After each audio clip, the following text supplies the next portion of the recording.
Yo, what up, street talk, street gods, street vlogs, or come in the house. All right, some thoughts. The great photographer, how to become a great photographer, etc. So, first and foremost, the first thought I have is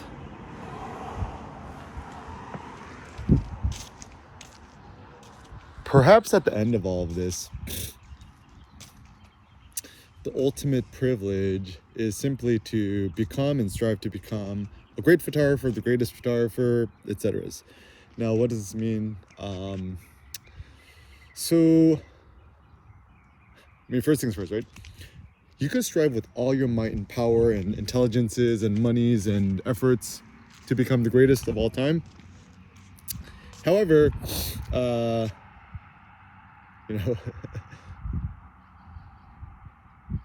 after you die, right? It's not guaranteed that you'll be remembered, and also it's not really in your power how long you'll be remembered, right? Even Henri Cartier-Bresson, his legacy photos still live on, but most young kids on Instagram or Snapchat have no idea who he is, right? And sooner or later they'll find out, but whatevs. And then another question too to consider is what does it even mean to be a great photographer? So this is all just philosophical thoughts. First and foremost,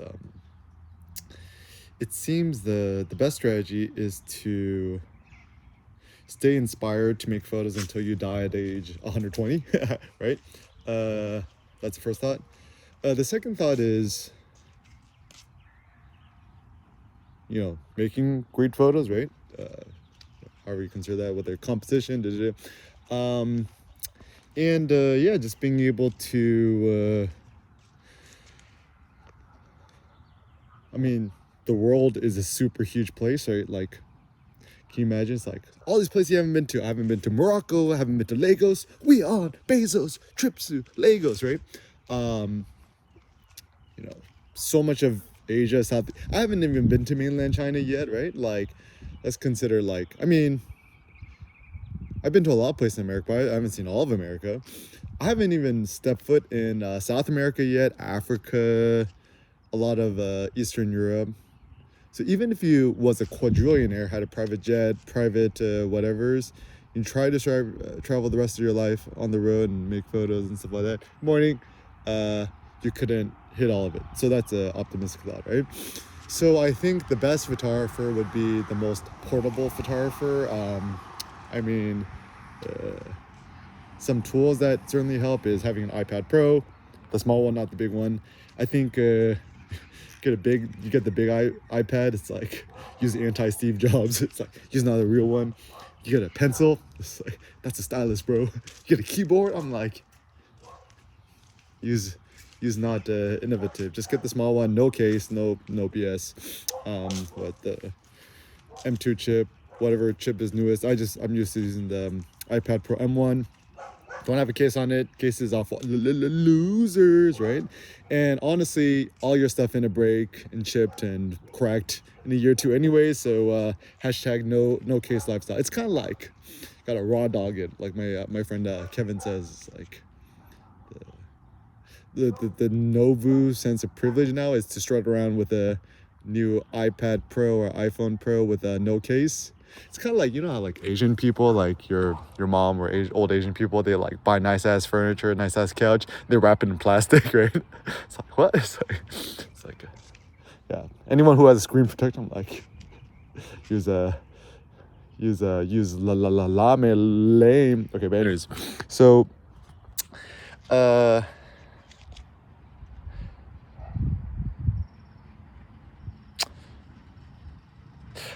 the first thing to consider is like, what is the ideal or optimal camera to become a great photographer? Certainly the most portable digital cameras. iPhone Pro is a good, very great camera. Shout out to the Apple Photos team. The noir mode and the rich contrast mode looks quite good. But the tricky thing with the iPhone Pro is that it makes really good photos and great photos. I think so. But then the issue is that the photos don't seem to have good longevities. And I mean simple things, right? Like I've been my Ricoh GR3, 3X, they both went kaput.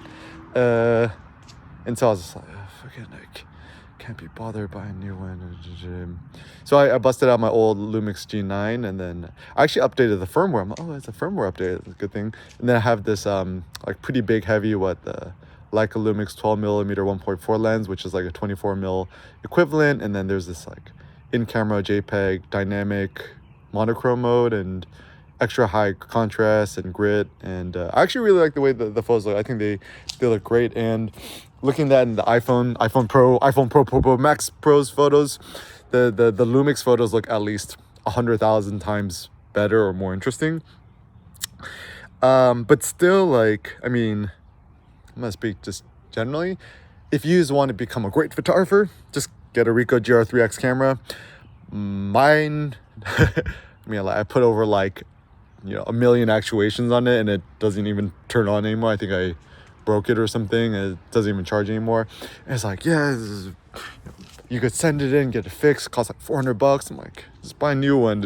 And I reached out to Ricoh. I mean, just like a rando customer support. I'm like, you know who I is? I'm Eric Kim. And then they're just like automated response, like, please send it to repair. I'm like, forward this to the marketing department. No response, right? So I'm like, you just made the EK angry. You finna feel my wrath. No, I'm just kidding. That's kind of kidding. So I'm like, man, am I over Ricoh? Because I'm like, just this good camera. You keep breaking, whatever. Other cameras on the market. The Leica Q2 is a cool camera. But then I was like, I Googled my, the funny thing to do is like, just to find my old stuff, I just Googled myself. I'm like, Eric Kim, Leica Q2, right? And I was like, I think I reviewed this in 2019. What was it like? 4 years ago? 3 years ago? I don't even remember. I'm like, damn, it's an old ass camera. And a new M11 monochrome just came out. I'm like, it looks fine, but it's just like, and then like if you want to do some EK consulting, shoot me an email, eric@erickim.com. Got a lot of good ideas for y'all. Even Fujifilm is like, I mean, the cool thing is, Ricoh, who owns Pentax, Ricoh Pentax, there's a new, K3 DSLR monochrome. That looks cool, but, it's still a DSLR. So, I don't know, maybe it's just like trying to fit my Lumix G9 with the big ass lens in my front right pocket. It actually still technically fits, but, alas, I'm going to do more experimentation. Henri wrist strap Pro, or the Henri shoulder strap for the heavyweights. Just Google that in the Air Kim shop. I done made it. That's a good option. And and I think so. Some thoughts. You kind of want to make photos which are durable. So some issues I've discovered just in terms of longevity is,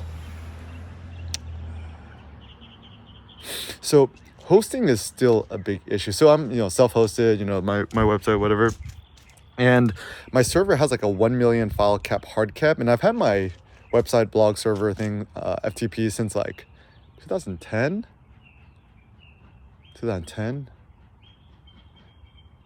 What is it, 2023 now? 13 years. Well, it's pretty over a decade. I'm like, well, pretty kudos. But then I have to keep going back to my server, my uploads file, just delete old files because I keep running out of space. So a lot of you go back far enough to the EK blog and websites, all the images kind of die off. So ways to make the photos kind of last on the servers like that. I mean, partly like Google Images, have a Google AMP accelerated mold pages enabled, and I think it does something like convert some of your images on your website blog into the .webp format and makes it smaller and caches it somewhere. But alas, having things that are durable, good. This is where it's still like having like a Dropbox Pro account. I mean, I have it, is good to do longevities, or just make it into a PDF, share it for free, or even Google Drive links work pretty good for longevity sakes. And I think the ultimate thing is to become a great or the greatest photographer isn't necessarily to become the most famous, because most I mean, this is going to be elitist, but it's true, right? We often make the wrong mistake that he or she or the thing which is the most popular is the best. But in actuality, that's not true because, what's better to have, a million Toyota Corollas, or do you want one Lamborghini, right? You want the Lamborghini. Same thing with, enrollment numbers, right? It's it's kind of funny because it's like it just depends on context. Like, so let's say you do a talk, it's like, oh, how many people attended? Like, let's say 100. It's like, wow, that's great, right? But if you just said like 5 people attended, they'd be like, oh, that's kind of sad. But then, like, what if one of those people was like Barack Obama? So it's kind of a big deal. Same thing with like Harvard, right? They privilege themselves on low student enrollment numbers, right? Like, you could be like a Cal State Fullerton letting like 1 trillion students, right? Versus Harvard small student body, whatever's, and so. The way that schools, brands, things that maintain their prestige is to continue to let it be more selective and don't let everybody in. Exclusivity seems to be a good thing. And then also these brands like Hermes, having a high sticker price on these luxury goods, essentially they want to create these artificial barriers to entry to maintain their brand prestige, because everyone pull up with an Hermes scarf, it's not going to be worth much anymore, or like if everyone had a Birkin bag, right? But so the goal is to make things expensive, not for the sake of making it expensive, but for good morning, long time no see, hi Nunas, you're doing a good job. So I think maintaining the prestige is it's kind of more of a matter of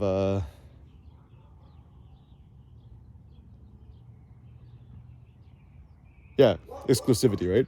So reduce simple thoughts, right? Increase the prices, reduce the cap, right? So yeah, and actually it's funny too because like I was randomly thinking, wait, does LVMH? Does it own Balenciaga? I'm not sure. But anyways, so just going to the mall. Actually, one of my favorite stores is like the Balenciaga store. It's so small and boutiquey, but like it's the best. Versus like Louis Vuitton, right? I feel like Louis Vuitton is like almost a new H&M or Zara. It's like everyone walking around with a Louis Vuitton bag now, just like losers, right? Even a lot of people have the Goyard bags now. Maison Goyard. It's like, so my thought is Louis Vuitton is the new H&M, Goyard is the new Zara. Who finna be the next new thing? Hermes is the new Louis Vuitton. Gotta go more elite, gotta go more high class. And I was even thinking the other day, it's like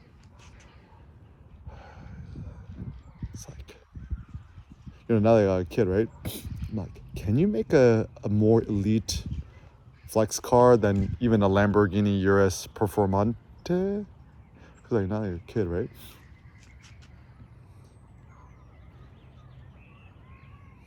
Get the rolls, right? I don't know. Does everyone want to get rolls? I mean, Rolls is just expensive BMW, right? BMW owns Rolls. No, so we just gotta keep going more upscale, more exclusive, right? So anyways, with becoming a great photographer, have the smallest, most portable camera that kind of doesn't get in your way. I think also to become a great photographer, a simple thought, just shoot JPEG, small JPEG is fine. Because if you ever need to print your photo super big, there's all these image uprising solution possible. So you can either shoot small JPEG, extra small JPEG, whatever's, and it will expedite your workflow like a quadrillion fold instead of shooting RAW. If you shoot RAW, I think honestly the only reason people shoot RAW nowadays is because they won't be like, oh, I'm a professional, I shoot RAW. Get out of here. It's like it's kind of missing the point. Because the benefit of just shooting JPEG is often the in-camera JPEGs actually look superior than even if you massage it in RAW. And in order to become a great photographer, you just need to shoot a lot more, review photos quicker, flag them quicker, upload them, and you got to ingest it and digest it quicker, and JPEG allows that to do better. And also, certainly improving your composition, even, studying the masters of photography. I mean, I think there is a hierarchy of compositions to do. It tends to like even Henri Cartier-Bresson's best photos tend to do with arabesque, you know, the squiggly line, uh, simplicity, elegance. Um, for myself speaking, I still think the future is black and white photography. I mean, certainly color is great. I love color photography, but the issue with color is, from an artistic perspective, assuming we assume kind of more of a Dionysian aesthetic, darker, more unreal to life is better. Color is it's almost too much like real life. And my thought about great photos, great art is it's kind of the most unlike real life as possible. So even with clothing, the best clothes to wear is clothes not naturally mimicked in nature. So like fluorescent orange, fluorescent green, etc. And I think art is all about becoming unnatural. So we don't see the world in black and white. So I think black and white is a better aesthetic. It's harder. It's more,